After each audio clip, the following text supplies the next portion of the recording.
পুণ্যের কাজ। রক্তদানে মহা আয়োজন সার্থক হবে আজ। রক্ত দাও প্রাণ বাঁচাও করো পুণ্যের কাজ। তোমার দানে রক্তে আকাল কিছুটা মিটবে আজ। তাই করো পুণ্যের কাজ, করো মানবিক এই কাজ। রক্ত দাও প্রাণ বাঁচাও, রক্ত দাও প্রাণ বাঁচাও। বনগাঁ ধুলাউড়ানিয়াদের পঞ্চম বর্ষের রক্তদান শিবির অনুষ্ঠিত হতে চলেছে আগামী 12 এপ্রিল 2026 রবিবার, ঠিক সকাল 9:30 থেকে অশোক এভিনিউ নবদিগন্ত ক্লাব বাঁশদ্রোণী। উক্ত রক্তদান শিবিরে আপনাদের সহযোগিতা এবং উজ্জ্বল উপস্থিতি একান্ত কাম্য।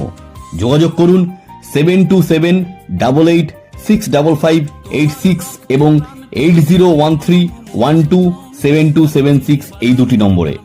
স্বেচ্ছায় রক্তদান শিবির, সহযোগিতায় ইস্পাত কোঅপারেটিভ হসপিটাল ব্লাড সেন্টার। ধন্যবাদ। তোমার রক্তে প্রাণ ফিরে পেলে কোনো মুমুর সুজন, তাকে চিনে বা না চিনে দান করে গেলে নতুন এক জীবন। আর কেউ না বলুক বিবেকের কাছে তুমি হবে মহারাজ। তাই করো পুণ্যের কাজ, করো মানবিক এই কাজ। রক্ত দাও প্রাণ বাঁচাও করো পুণ্যের কাজ। তোমার দানে রক্তে আকাল কিছুটা মিটবে আজ। তাই করো পুণ্যের কাজ, করো মানবিক এই কাজ।